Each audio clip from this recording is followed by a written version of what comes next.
Hello collegians, welcome back to this YouTube channel and this new lecture. আমরা জানি যে national educational পলিসির আন্ডারে বর্ধমান ইউনিভার্সিটি বা প্রত্যেকটা ইউনিভার্সিটি ওয়েস্ট বেঙ্গলে তারা নিজেদের যে সিলেবাস সেটাকে সম্পূর্ণভাবে চেঞ্জ করেছে এবং নতুন কিছু জিনিসপত্র এসছে। তার মধ্যে এইটা প্রথম ক্লাস যেখানে আমি নতুন সিলেবাস থেকে ক্লাস স্টার্ট করছি। প্রথমে যে টেক্সটটা দিয়ে শুরু করছি ভীষণ জনপ্রিয় একটি টেক্সট, বিভিন্ন চাকরির পরীক্ষা বা ইত্যাদিতেও থাকে। এসএসসি মানে স্কুল সার্ভিস কমিশনের যারা প্রিপারেশন নেয় ইংলিশের, তাদেরকেও এই টেক্সটটা পড়তে হয়, কোনো সিলেবাসে থাকুক বা না থাকুক। এসএসসি সিলেবাসে থাকি বা থাকতো, এখন সেটাকে ন্যাশনাল এডুকেশন পলিসির আন্ডারে এটাকে বলছি সিসিএফইউপি, সো তার আন্ডারেও আনা হয়েছে। সো আমরা শুরু করি আজকের লেকচার অফ স্টাডিজ।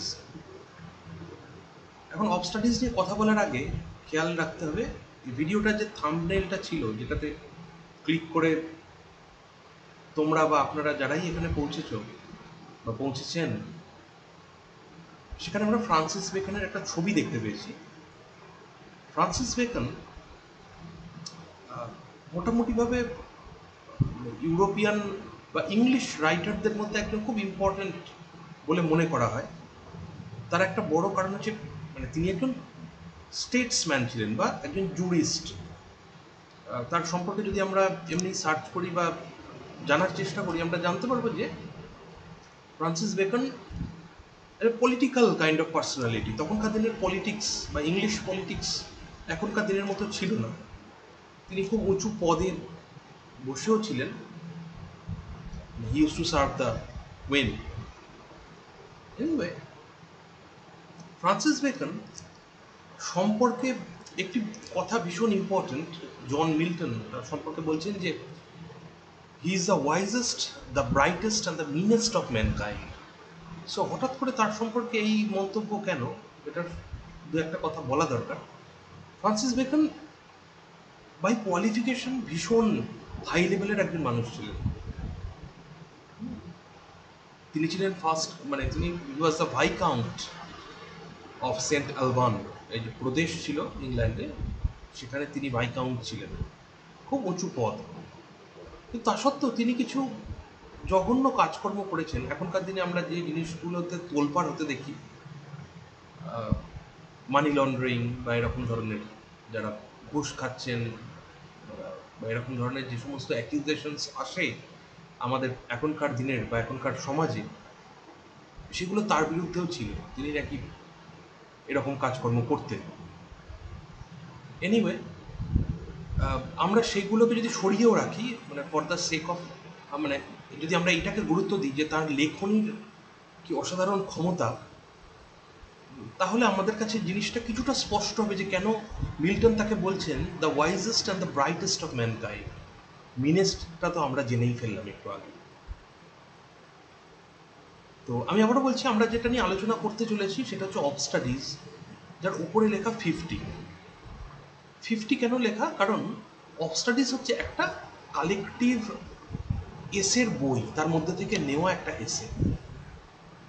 আবারও এই ভিডিওটার যেটা থাম্বনেল ছিল, যেতে ট্যাপ করে আপনারা বা তোমরা এখানে পৌঁছেছো বা পৌঁছেছেন, সেখানে দেওয়া রয়েছে বইটার নাম essays for council, essays or council civil and moral.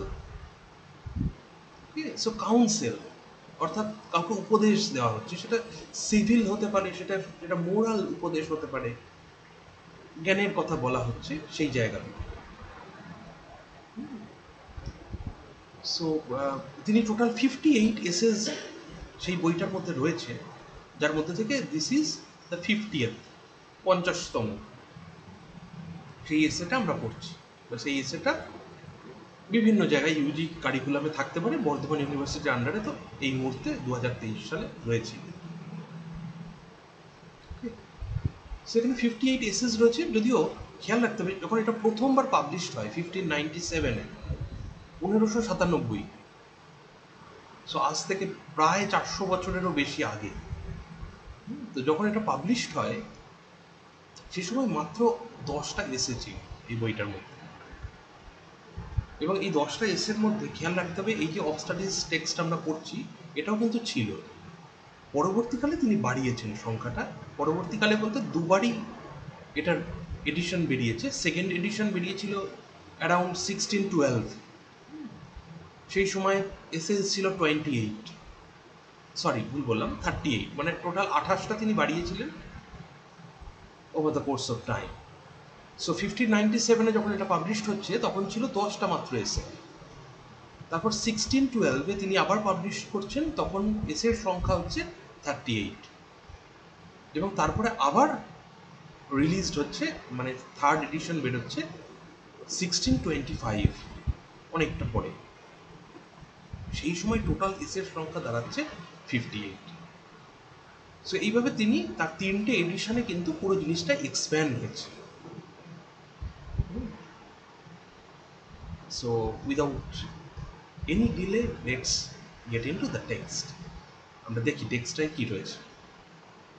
So of studies অর্থাৎ আমরা কী নিয়ে আলোচনা করতে চলেছি? স্টাডি নিয়ে। সো স্টাডি কিসের হবে? আমরা স্টাডি বলতে অনেক কিছু মিন করতে পারি এখনকার দিনে, যে তিনি এই ল্যান্ডস্কেপটা স্টাডি করছেন, তিনি ম্যাপটা স্টাডি করছেন, তিনি এই সিচুয়েশনটাকে স্টাডি করছেন। তাহলে এখানে কিসের স্টাডির কথা বলা হচ্ছে? তখনকার দিনের স্টাডির যে সেন্সটা, মানে অ্যাকচুয়ালি এখানে স্টাডি বললেও কথাটা হচ্ছে এডুকেশন, শিক্ষার কি প্রয়োজন বা শিক্ষা কি করে, how can you educate yourself, how does studies help you to develop yourself. So দেখা যাক, আমরা টেক্সটটা শুরু করি। আমরা আশা করি কিছু না কিছু হিন্টস এখান থেকে পেতে থাকবো। কি বলছে? Studies serve for delight, for ornament and for ability. অর্থাৎ স্টাডিজ সার্ভ ফর ডিলাইট, অর্থাৎ স্টাডি এটা আনন্দ দেয়। ফর অর্নামেন্ট, এটা কি করে? এটা আমাদের রেটোরিক্যাল স্কিলস ভালো করে।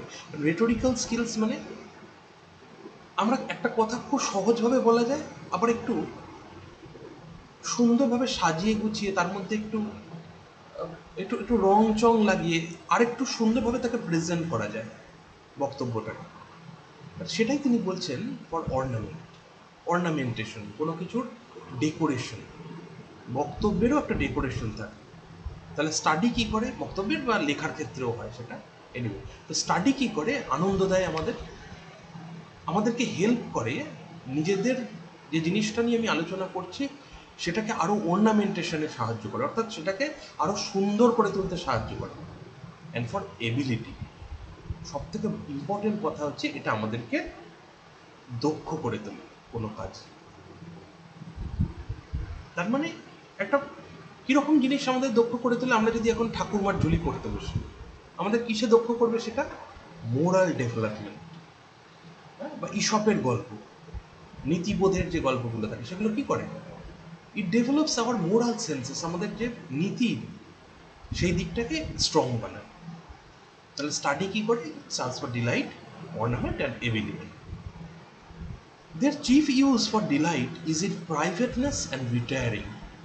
অর্থাৎ স্টাডি প্রাইভেটনেস, অর্থাৎ আমরা যখন ঘরের মধ্যে আটকে রয়েছি, আমরা যখন নির্জন কোনো জায়গায় রয়েছি সেখানে আনন্দ দেয়। অর্থাৎ আমরা যখন লোনলি, যখন একাকী, আমরা যখন রিটায়ারিং, আমরা বাইরের জগতে, রিটায়ার কথার মানে অবসর নেওয়া, বাইরের আমাদের যে সমস্ত কাজকর্ম থাকে বাইরের জগতে, সেখান থেকে যখন আমরা অবসর নিই, ঘরের যখন আমরা বিশ্রাম নিই, বাইরের কাজ মিটে যায়, আমরা ঘরের কাজের দিকে মন দিই, নিজের পিছনে কিছুটা সময় দিই, সেই সময় স্টাডি আমাদের আনন্দ দেয়। For ornament is in discourse, discourse মানে আলোচনার ক্ষেত্রে এটা আমাদেরকে অর্নামেন্ট দেয়। অর্নামেন্ট শব্দটার মানে হচ্ছে জুয়েলারি, মানে অলংকার। কিন্তু অলংকার এখানে কি কাজ করে? আমাদের যে বক্তব্যগুলো সেটা পেশ করার সময় আমরা আলংকারিক ভাষা বা এক্সপ্রেশনস ব্যবহার করতে পারি, সেটা আমাদেরকে সাহায্য করে বা সেটা আমাদেরকে দেয় এই studies. And for ability is in the judgment and disposition of business. আর আমাদেরকে দক্ষ কিভাবে করে তোলে? Judgment and disposition of business, অর্থাৎ আমরা জাজ করতে পারি, হ্যাঁ, এই কাজটা বা কোনো একটা কাজকে আমরা কিভাবে করব, সেই জাজমেন্টটা আমাদের তৈরি হয়, সেই বোধটা বা সেই ধারণাটা আমাদের তৈরি হয়। আর কি তার সাথে একটা কথা বলছি, ডিসপোজিশন অফ বিজনেস, অর্থাৎ কোনো দায়িত্ব বা কোনো কাজ আমরা কিভাবে সম্পাদন করব, সেটাও আমাদেরকে জ্ঞান দেয়, বা সেই জ্ঞানটাও আমরা পাই কোথা থেকে? From studies. এতে কি হয় সেটা বলছে, for expert men can execute, যারা দক্ষ মানুষ, they can execute and perhaps জাজ of particulars one by one. তাহলে যারা এক্সপার্ট মেন, এখন এক্সপার্ট মেন মানে কি লার্নেড মেন, মানে শিক্ষিত মানুষের কথা তিনি বলছেন? ঠিক সেরকমটা নয়। তখনকার দিন অনুযায়ী এক্সপার্ট মেন বলতে বোঝাচ্ছে যারা এক্সপিরিয়েন্সড, মানে আমি যদি এরকমভাবে আমরা বলি যে একটা সাইকেল গ্যারেজ রয়েছে, সেখানে সাইকেল গ্যারেজে যিনি মেকানিক, তিনি তার এক্সপিরিয়েন্স থেকে শিখেছেন, এবং আমরা যদি কোনো একটা প্রবলেম নিয়ে যাই তিনি সারিয়ে দেন, কোনো অসুবিধা হয় না তার সারাতে। তাহলে তিনি হচ্ছেন একজন expert man. For expert man can execute, তিনি এই কাজ করে দিতে পারেন। একজন এক্সপার্ট ম্যান কিছু ঘটনা ঘটলে সেটা সামলে দিতে পারেন, অ্যান্ড পারহ্যাপস জাজ অফ পার্টিকুলার্স, এবং কিছু নির্দিষ্ট বিষয় সম্পর্কে হয়তো তার দারুণ ধারণা আছে, one by one. But the general counsels and the plots and marshalling of affairs come based from those that are learned. কিন্তু যারা সত্যি শিক্ষিত, শিক্ষিত মানে আমি শুধুমাত্র এডুকেটেড বলছি না, কেউ গ্র্যাজুয়েশন করলো, কেউ মাস্টার্স করছে, এরকম নয়। যারা সত্যি, যাদের যে এই স্কিলটা রয়েছে, যারা সত্যি শিখেছেন জিনিসটাকে, তারা কিন্তু কি করেন, তারা বেস্ট ওয়েতে এই জিনিসটাকে সলভ করেন। তারা একটা জেনারেল পার্সপেক্টিভ রাখেন যে কোনো বিষয় সম্পর্কে, অর্থাৎ তারা নলেজ তাদের কাছে থাকে, তারা স্কিলড হন। এক্সপিরিয়েন্সড লোক খুব ভালো, তারা খুব দারুণ কাজ করতে পারেন, কিন্তু যারা লার্নেড, যাদের কাছে নলেজ আছে, যাদের কাছে স্কিলটা আছে, তারা কিন্তু আরও অসাধারণ কিছু জিনিসপত্র বা অসাধ্য সাধন তারা করতে পারে। To spend too much time in studies is sloth. আচ্ছা, এইখানে একটু কথা বলার আগে একটা কথা বলে রাখি যে বেকানের এই যে এসেট আমরা করছি, আমরা দেখছি না যে 3টে করে আর্গুমেন্ট দিচ্ছেন তিনি, ট্রায়াডিক আর্গুমেন্টের একটা জায়গা রয়েছে, 3টে করে কথা বলছেন। আবার একবার দেখা যাক প্রথমটা, studies serve for delight, for ornament and for ability, অর্থাৎ তিনটে তিনটে তিনটে তিনটে করে বলছে। আচ্ছা, anyway, to spend too much time in studies is sloth. To use them too much for ornament is affectation. To make judgment wholly by the rules is the humor of a scholar. অর্থাৎ আমরা যদি স্টাডির পেছনে বেশি সময় দিতে থাকি তাহলে স্লথ হয়ে যাব, আমরা অলস হয়ে পড়ব। মানে শুধু পড়েই গেলাম, কিছু শিখলাম না, বাইরের জগৎ সম্পর্কে কোনো এক্সপিরিয়েন্স হলো না, সেটা ভুল জিনিস। To use them too much for ornament is affectation. আর যদি আমরা ব্যবহারিক জীবনে খুব বেশি পরিমাণে আমাদের জ্ঞানটাকে ব্যবহার করতে থাকি, তাহলে সেটা অ্যাফেক্টেশন, একটা ভুল জিনিস হয়ে দাঁড়ায়। To make judgment wholly by the rules is the humour of the scholar. আর আমরা যা পড়েছি শুধুমাত্র যদি সেইটার বিচারেই বাইরের জগৎটাকে বিচার করতে বসি, তাহলে সেটা খুব হাস্যস্কর। একজন স্কলারের জন্য, একজন স্কলারকে অনেক কিছু ভেবেচিন্তে একটা সিদ্ধান্ত নিতে হয়। তিনি এরকম দুম করে কোনো সিদ্ধান্ত নিতে পারেন না, বা তিনি কোথাও পড়েছেন বলেই কোনো সিদ্ধান্ত সেটাই সঠিক এটা মানতে পারেন না। তাকে জাজমেন্ট করতে হবে, তার জাজমেন্টাল স্কিলস তৈরি করতে হবে, ঠিক আছে? কোনো কিছু সম্পর্কে একটা বোধ যেন তার তৈরি হয়, এটাই বলতে চাইছি। They perfect nature and are perfected by experience. তাহলে কি হয়, স্টাডিজ সেটা কি করে, নেচারকে পারফেক্ট করে, অর্থাৎ আমাদের যেটা ন্যাচারাল স্কিলস, আমাদের যেটা ন্যাচারাল হ্যাবিট, সেটাকে পারফেকশনের দিকে নিয়ে যায় study.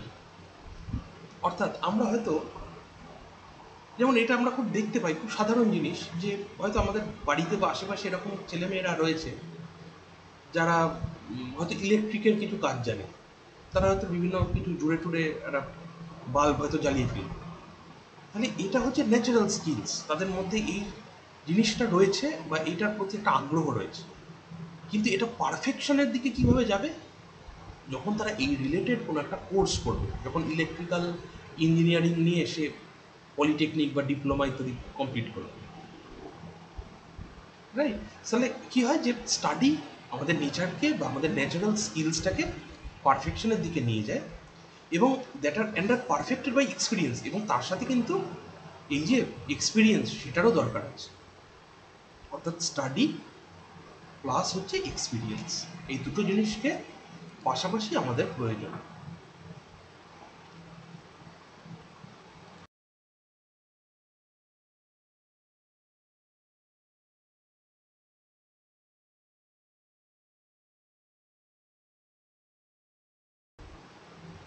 Okay, next, natural abilities are like natural plants that need pruning by study। অর্থাৎ আমাদের যেটা ন্যাচারাল এবিলিটিস, যেটা আমরা সাধারণভাবে করতে পারি বা যেটা আমাদের করতে ভালো লাগে, এই জিনিসটা কি, এগুলো হচ্ছে ন্যাচারাল প্ল্যান্টসের মতো। অর্থাৎ আমরা যেরকম বাড়ির আশেপাশে দেখি না, আগাছা এমনি থেকেই বেড়ে ওঠে, তাকে কোথাও জল দিতে হয় না, বাতাস দিতে হয় না, এমনি আগাছা জমতে থাকে বা আগাছা জন্ম নিতে থাকে। কিন্তু আমাদের কি করতে হয়, সেটাকে কেটে ছেটে সমান করতে হয়। আমরা যদি সুন্দর করে সাজিয়ে রাখি বা দেখতে ভালো লাগে সেই জিনিসটা, তার একটা আলাদা কিছু থাকে। তাহলে সেটাই এখানে বলতে চাইছি যে আমরা পড়লাম সব কিছুই, আমরা আমাদের যেটা ন্যাচারাল স্কিলস সেটাকে আমরা আগে কেটে ছেটে সমান বা ঠিক করলাম কি করে, পড়াশোনার মাধ্যমে বা স্টাডিজের মাধ্যমে, বা আমরা এডুকেটেড হয়ে তাদের বা সেই এডুকেশনটাকে আবার কেটে ছেটে সমান করে আমাদের এক্সপিরিয়েন্স। যত সময় যায় আমরা যত এক্সপিরিয়েন্স হতে থাকি, তত সেই স্কিলটা আমাদের ভালো হতে থাকে। ওকে, so crafty men contemn studies, simple men admire them, and wise men use them। Crafty men, crafty men মানে হচ্ছে যারা চালাক, এরকম ধরো। কন্ডেম স্টাডিজ মানে যারা চালাক মানুষ, তারা কি করে, তারা স্টাডিকে গুরুত্ব দেয় না, কন্ডেম করে যে ও ঠিক আছে, এরকম একটা, যারা তাদের হাব ভাব বা তারা এরকম যেন ভাবনা চিন্তা তাদের, তো তারা কন্ডেম করেন স্টাডিজ। সিম্পল মেন অ্যাডমায়ার দেন, যারা সাধারণ মানুষ তারা পড়াশোনাকে ভীষণ গুরুত্ব দেন। ওকে, অ্যান্ড ওয়াইজ মেন ইউজ দেন, আর যারা প্রকৃত অর্থে জ্ঞানী যারা, তারা তাদের এই যে এডুকেশনটা বা তাদের এই যে স্টাডির যে স্কিলটা, সেটাকে তারা ব্যবহার করেন নিজেদের জন্য এবং চারপাশের মানুষজনের জন্য, সঠিক পথে ব্যবহার করেন।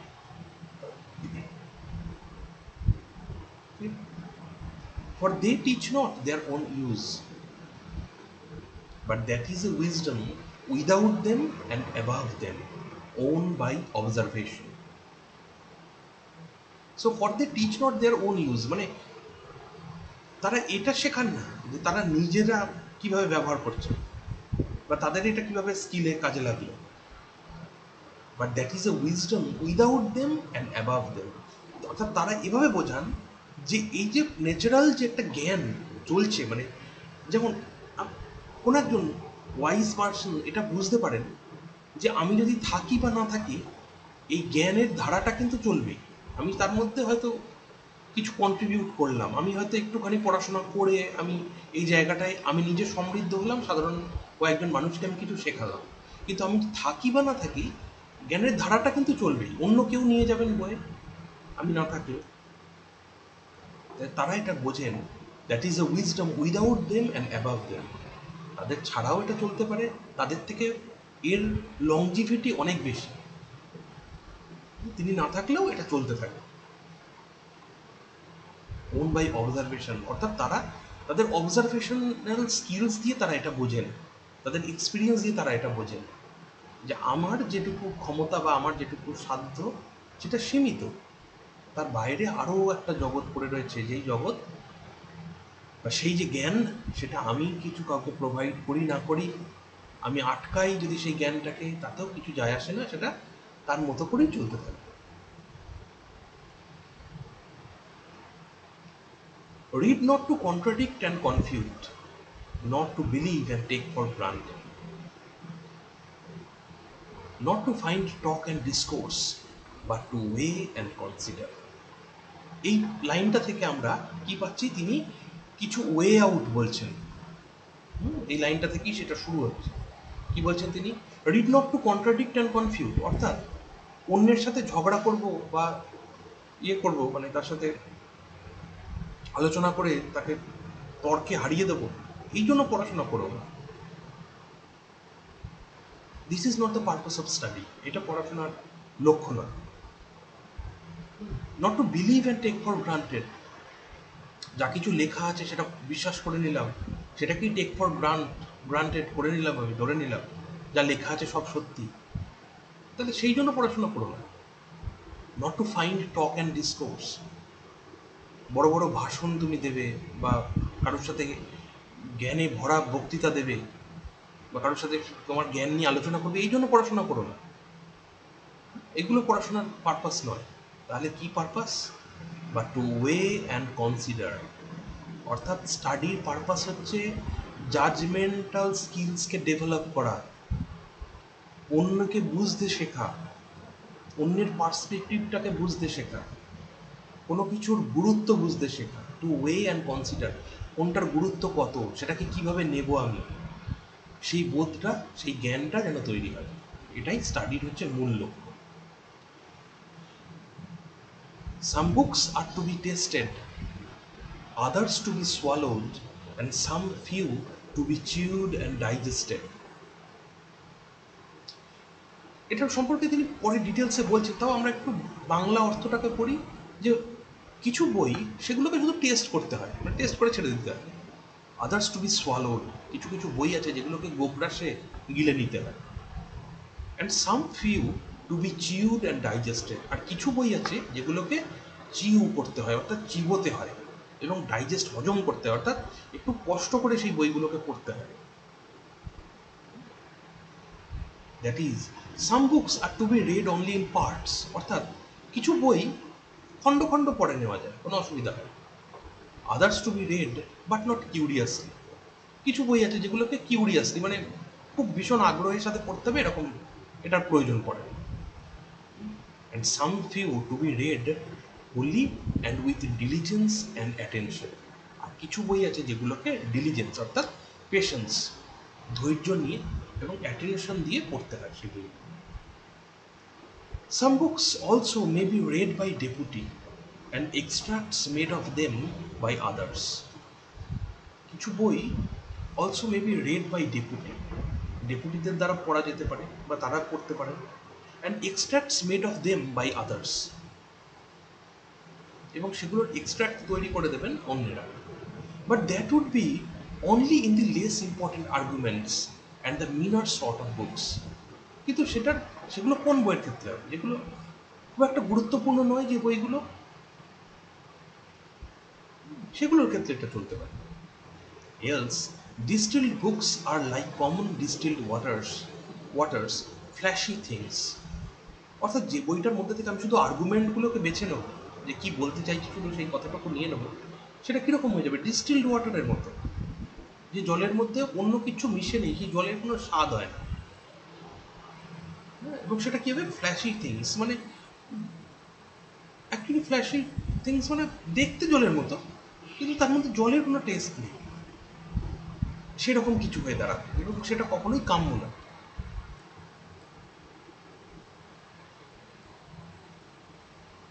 পরে তিনি কি বলছেন?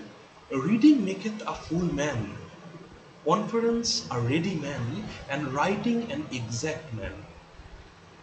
অর্থাৎ রিডিং অর্থাৎ স্টাডি, এটা কি করে একজনকে পূর্ণ মানুষ করে তোলে। কনফারেন্স অর্থাৎ অন্যের সাথে আলোচনা, সেটা কি করে কাউকে একজন রেডি ম্যান করে তোলে, মানে তিনি প্রস্তুত বাইরের জগতের সাথে বা বাইরের জগতে কমিউনিকেট বা কনভার্স করার জন্য তিনি প্রস্তুত। Okay, and writing an exact man, আর যারা লেখে তিনি একজন, বা যিনি লেখেন তিনি একজন এক্স্যাক্ট ম্যান হন, তিনি একজন সম্পূর্ণ, মানে তার জ্ঞানের পরিধিটা সম্পূর্ণ হয়। অর্থাৎ রিডিং লাগবে, তার সাথে আলাপচারিতা লাগবে বা আলাপ আলোচনা লাগবে, এবং তার সাথে লাগবে লেখা, রাইটিং। এই তিনটে জিনিস মিলে কিন্তু এক্স্যাক্ট ম্যান হবে। And therefore if a man right little he had need have a great memory. অর্থাৎ যদি একজন মানুষ কম লেখেন তাহলে তার স্মৃতিশক্তির ভীষণ প্রয়োজন। অর্থাৎ লিখলে কিন্তু কোনো জিনিস চিরদিনের জন্য মনে থেকে যায়। তো যারা সেটা করেন না তাদের কিন্তু স্মৃতি ভীষণ শক্তিশালী, তাদের স্মরণ শক্তি থাকা দরকার। ওকে, ইফ হি কনফার লিটল, যদি তিনি আলাপ আলোচনা কম করেন অন্যের সাথে, he had need have a present wit. তার একটা প্রেজেন্ট উইট দরকার, মানে তার তাৎক্ষণিক বুদ্ধির ভীষণ প্রয়োজন। And if he read little, আর যদি তিনি পড়াশোনাটাই কম করেন, he had need have much cunning, তাহলে তার ধূর্ততার ভীষণ প্রয়োজন। To seem to know that he doth not, যেন তিনি অন্যের সামনে প্রুভ করতে পারেন, মানে তিনি অন্যের সামনে যেন এটা ধরা না পড়ে যায় যে তিনি জানেন না। অর্থাৎ তাকে ভীষণ ধূর্তের বা ধূর্ততার আশ্রয় নিতে হয় তার অজ্ঞতাকে লুকোনোর জন্য, তার ইগনোরেন্সকে হাইড করার জন্য। Histories make men wise, poets witty, the mathematics subtle, natural philosophy deep, moral grave, logic and rhetoric able to contend. অর্থাৎ হিস্ট্রিজ, ইতিহাস মানুষ যখন পড়ে সেই মানুষটি ওয়াইজ হয়ে ওঠে, তিনি জ্ঞানী হয়ে ওঠেন। মোরাল গ্রেভ, অর্থাৎ মোরাল লেকচার যখন তিনি শোনেন তিনি গ্রেভ, একটু যেন গম্ভীর ধরনের হয়ে যান। ঠিক, সরি আমি বাদ দিলাম বোধ হয়, history making wise, poets witty, অর্থাৎ পোয়েট্রি সেটা মানুষকে উইটি করে তোলে। উইটি মানে তার মানে উত্তর দেওয়ার ক্ষমতা বা তার এই সমস্ত ধরনের আর্গুমেন্ট করার যে স্কিলস, সেটা খুব ভীষণভাবে ভালোভাবে ডেভেলপড হয়। দি ম্যাথমেটিক্স সাটল, যিনি অঙ্ক কষতে পারেন তিনি খুব সংক্ষেপে কোনো জিনিসকে ব্যাখ্যা করতে পারেন। Natural philosophy deep, natural philosophy অর্থাৎ তখনকার দিনে বিজ্ঞান চর্চাকে বলা হতো ন্যাচারাল ফিলোসফি। যিনি বিজ্ঞান চর্চা করেন তিনি ডিপলি চিন্তা করতে পারেন, তার কারণ বিজ্ঞান চর্চা করতে গেলে আগে খুব ডিপলি স্টাডি করা দরকার, কোনো কিছুকে ভীষণ ডিপলি অবজার্ভ করা দরকার। সেই অবজারভেশনাল স্কিলস তাকে তার ডেপথ বাড়িয়ে তোলে, তার জ্ঞানের পরিধিটাকে আরও স্ট্রং করে তোলে। আর কি, মোরাল গ্রেভ, অর্থাৎ তিনি যখন মোরাল লেকচার শোনেন তিনি গ্রেভ হয়ে ওঠেন, অর্থাৎ তিনি জ্ঞানী বা অ্যাটলিস্ট তার অ্যাপিয়ারেন্সটা একজন সাধারণ মানুষের থেকে আলাদা হয়ে যায়। Logic and rhetoric able to contend, logic এবং রেটরিক তার জানা থাকলে, রেটরিক অর্থাৎ হচ্ছে ভাষা সম্পর্কিত জ্ঞান তার স্ট্রং থাকলে তিনি কি করতে পারেন, তিনি কন্টেন্ট করতে পারেন, অন্যের যে আর্গুমেন্টগুলো থাকে তিনি তারা কাউন্টার আর্গুমেন্ট করতে পারেন, অপোজ করতে পারেন সেই জিনিসটাকে, সেই স্কিলটা তার ডেভেলপ করা হয়। অ্যাবিয়ান্ট স্টাডিয়া ইন মোরেস, অর্থাৎ এটা একটা ল্যাটিন টার্ম যেটা ওভিডের থেকে নেওয়া হয়েছে বা তিনি ওভিডের থেকে নিয়েছেন, যার অর্থ হচ্ছে স্টাডি কি করে মানুষের ক্যারেক্টারকে ডেভেলপ করে। অ্যাবিয়ান্ট স্টাডিয়া ইন মোরেস, সো স্টাডি কি করে মোরাল ডেভেলপমেন্ট তৈরি করে একজন মানুষ। Nay, there is no stond or impediment in the wit, but may be wrought out by fit studies. So, nay means no. অর্থাৎ no, there is no stond or impediment, অর্থাৎ এমন কোনো অসুবিধা বা এমন কোনো সমস্যা নেই যেটা, but may be wrought out by fit studies, যেটা সঠিক পড়াশোনার মাধ্যমে ঠিক করা যায় না। তাহলে অর্থাৎ এমন কোনো জিনিস নেই বা এমন কোনো সমস্যা হতেই পারে না যে সমস্যাটাকে স্টাডি দ্বারা ঠিক করা যায় না, এটাও নয়। অর্থাৎ স্টাডি দ্বারা মানুষের কিছু কিছু সমস্যা ঠিক করা যায়, এটাই বলতে চাইছি। Like as diseases of the body may have appropriate exercises, অর্থাৎ আমাদের শরীরের বিভিন্ন রোগ সেগুলো যেমন সঠিক এক্সারসাইজ করলে ঠিক হয়ে যায়, তেমনি কিছু কিছু স্টাডির দ্বারা মানুষের পরিস্থিতি বা অবস্থাকে ঠিক করা যায়। Bowling is good for stone and rains. Bowling means আমরা বোলিং গেমটাকে জানি, একটা বলকে নিয়ে গড়িয়ে দিতে হয়, ওদিকে 10টা ইয়ের মতো দাঁড় করানো থাকে, সেটাকে ফেলতে হয়, কিছু বলি। তাহলে সেইটা কি হয় যে আমাদের স্টোন এবং রেইনস, স্টোন মানে কিডনির কথা বলা হয় তখনকার দিনে, সো কিডনি বা রেনাল অর্থাৎ ইউরিনাল যে ইয়েগুলো সেগুলোকে আমাদের ভালো করে bowling skills. Shooting for the lungs and breast. Shooting তখনকার দিনে গান ছিল না বলেই অ্যাটলিস্ট আমার মনে হয় যে হিস্ট্রিতে তখনও গান আবিষ্কার হয়নি, ফলে তো শুটিং মিন্স আর্চারি বা অ্যারোজ, থ্রোয়িং অ্যারোজ, তীরন্দাজি যাকে বলে, ধনুর্বাণ।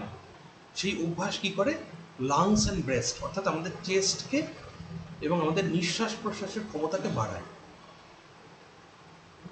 Gentle walking for the stomach. একটু হাঁটাহাঁটি করলে সেটা স্টম্যাক অর্থাৎ আমাদের খাদ্য হজম করার ক্ষমতাকে বাড়ায়। Riding for the head. তখনকার দিনে রাইডিং বলতে ঘোড়ায় চড়া। সো ঘোড়ায় চড়লে কি হয়, আমাদের হেড মানে ঘাড় বা মাথা এটা স্ট্রং হয়। Okay, and the like. So এরকম আর কি, এরকম অনেক অপশনস আছে। So if a man's wit be wandering, তাহলে যদি একজন সাধারণ মানুষের উইট, তার জ্ঞান যদি সঠিক হচ্ছে না বলে তার মনে হয়, লেট হিম স্টাডি দি ম্যাথমেটিক্স। তাকে অঙ্ক কষতে দিন, বা তাকে অঙ্ক মানে সে যেন অঙ্ক কষে। তাতে কি হবে, for in demonstrations if his wit be called away never so little he must begin again. তাহলে কী হবে, তিনি যখন ডেমনস্ট্রেট করবেন অর্থাৎ অঙ্কের এই যে রুলস তিনি যখন প্র্যাকটিস করবেন বা বোঝাবেন বা বোঝাতে যাবেন বা নিজে বুঝতেও যাবেন, সেই সময় তিনি যদি একটু ছটফট করেন বা একটু অস্থিরতা তার মধ্যে আসে, সেটা কেটে যাবে, কারণ তাকে মন না দিলে তিনি অঙ্কটা বুঝতেই পারবেন না বা করতে পারবেন না। If his wit be not apt to distinguish or find differences, let him study the schoolmen for their simony sectores. With their wit be not apt to distinguish or find differences, দুটো জিনিসের মধ্যে পার্থক্য যদি তিনি বুঝতে না পারেন, তার যদি সেই বোধ তৈরি না হয়, তাহলে তাকে কি বলুন বা তার কি করা উচিত, লেট হিম স্টাডি দি স্কুলমেন। স্কুলমেন্স মিন্স তখনকার দিনের যারা অ্যাকাডেমিশিয়ানস ছিলেন, তাদের লেখাপত্র বা তাদের সাথে আলাপ আলোচনা করা এই করতে বলছিলেন তিনি। ফর দে আর সাইমিনি সেক্টরেস। সাইমিনি সেক্টরেসও হচ্ছে একটা ল্যাটিন টার্ম, যার মানে হচ্ছে হেয়ার স্প্লিটার, অর্থাৎ তারা চুলচেরা বিশ্লেষণ করেন। অর্থাৎ তখনকার দিনে যারা অ্যাকাডেমিশিয়ানস, যারা স্টাডির সাথে যুক্ত মানুষজন, তারা চুলচেরা বিশ্লেষণ করেন। তাহলে যাদের মনে হয় যে তারা সঠিকভাবে কোনো বিষয় নিয়ে কথা বলতে পারছেন না বা ঠিক মানে ঠিক সেটা নয়, মানে দুটো জিনিসের মধ্যে তারতম্য বা পার্থক্য বুঝতে পারছেন না, তাদের উচিত এই মানুষগুলোর লেখাপত্র পড়া বা এদের সাথে আলাপ আলোচনা করা, তাহলে তাদের সেই স্কিলটা ডেভেলপ করবে। If he be not apt to beat over matters and to call up one thing to prove and illustrate another, let him study the lawyers' cases. আর যদি তিনি দুটো বিষয়ের মধ্যে তুল্যমূল্য আলোচনা সঠিকভাবে করতে না পারেন, তাই তার উচিত to call up one thing to prove and illustrate another. তিনি একটা আর্গুমেন্ট তুলে অন্য জিনিসকে বোঝাতে চলে যাচ্ছেন, দিয়ে প্রথম আর্গুমেন্টটা ভুলে যাচ্ছেন, যদি এই তার সমস্যা হয়, let him study the lawyers' cases. তাকে স্টাডি করতে দিন লয়ারদের কেস। Okay, so every defect of the mind may have a special receipt. তাহলে মাইন্ডের অর্থাৎ আমাদের মনের বা মননের যে সমস্ত রোগগুলো আমাদের সাধারণভাবে চোখে ধরা পড়ে, সেগুলোর প্রত্যেকটার ক্ষেত্রেই একটা করে স্পেশাল রিসিট আছে, একটা করে স্পেশাল তার জন্য প্রেসক্রিপশন আছে। সঠিকভাবে যে বা যিনি বা যারা ব্যবহার করবেন তারা কিন্তু তার সুফল পাবে। অর্থাৎ তিনি স্টাডিকেই গুরুত্ব দিচ্ছেন, বলছেন যে স্টাডির দ্বারা এই সমস্ত সমস্যাগুলোকে রিকভার করা সম্পূর্ণ সম্ভব, কোনো অসুবিধা নেই। সো এই হচ্ছে আমরা টেক্সটটা পড়লাম। এবার এই সম্পর্কিত একটু ক্রিটিক্যাল কথাবার্তা বলে রাখি, সেটা হচ্ছে আমরা যেটা পড়লাম এটা হচ্ছে এসে। এখন এসে, হোয়াট ইজ অ্যান এসে? এসে বলতে আমরা কি বুঝি? What is the definition of এসে? ডেফিনিশন যদি এক কথায় বলতে হয় তাহলে এটা হচ্ছে একটা শর্ট প্রোজ রাইটিং। এবং এখানে কি দেখতে পাচ্ছি আমরা? নন ফিকশনাল, অর্থাৎ কাল্পনিক কিছু না, তিনি রিয়েল লাইফ থেকে এক্সাম্পল তুলে এনে বলছেন। কিন্তু ফ্রান্সিস বেকন লিখছেন এই এসেটা কবে? 1597। তো তার আগে কি কেউ এসে লেখেননি?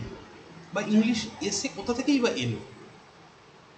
মাথায় রাখতে হবে যে এসের মানে যাকে আমরা মনে করি বা যাকে আমরা বলি ফাদার অফ এসেজ, তিনি হচ্ছেন মতে, একজন ফ্রেঞ্চ রাইটার। তিনি প্রথম এসে লিখেছিলেন। তার এসেগুলো ছিল খুব পার্সোনাল ধরনের।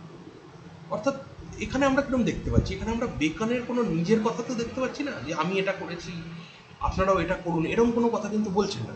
তিনি একটা ওভারঅল পার্সপেক্টিভ দিচ্ছেন। কিন্তু সেই ওভারঅল পার্সপেক্টিভ থেকে বলতে গেলে মানে সেই ওভারঅল পার্সপেক্টিভটা কিন্তু মতের এসেতে পাই না আমরা। মতের এসেতে আমরা কীরকম পাই? পার্সোনাল এক্সপিরিয়েন্সের কথা থাকে তার মধ্যে। ওকে, সো এটা তার থেকে অনেকটাই আলাদা।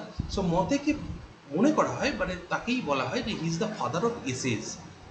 কিন্তু ঠিক একইভাবে who is the father of English essays, সেটা হচ্ছেন কিন্তু ফ্রান্সিস বেকন। অর্থাৎ ফ্রান্সিস বেকনকেই ইংলিশ এসের জনক বলা। আশা করি এই পর্যন্ত পুরোটাই ক্লিয়ার হয়ে গেল অফ স্টাডিজ সম্পর্কে। সো আজকের লেকচার আমি এখানেই শেষ করছি। যদি এই লেকচারটা দেখার পরে কারোর কোনো প্রশ্ন জাগে তাহলে কমেন্ট বক্সে সেই প্রশ্নগুলো দেওয়া যেতে পারে। আর এটা একটা রিকোয়েস্ট, এই ভিডিওটাকে প্লিজ শেয়ার করার জন্য যারা পিয়ার গ্রুপস রয়েছে। যদি কারোর ইংলিশ অনার্স থেকে থাকে 3 ইয়ার বা 4 ইয়ার মেজর, তাদের সাথে এটা শেয়ার করা যেতে পারে। আর প্লিজ যদি ভিডিওটা ভালো লেগে থাকে তাহলে একটা লাইক বাটনে প্রেস করতে বলছি। যারা এই চ্যানেলে সাবস্ক্রাইব না করে ভিডিওটা দেখছেন বা দেখছেন, তাদেরকে অনুরোধ রইল যে প্লিজ চ্যানেলটা সাবস্ক্রাইব করুন।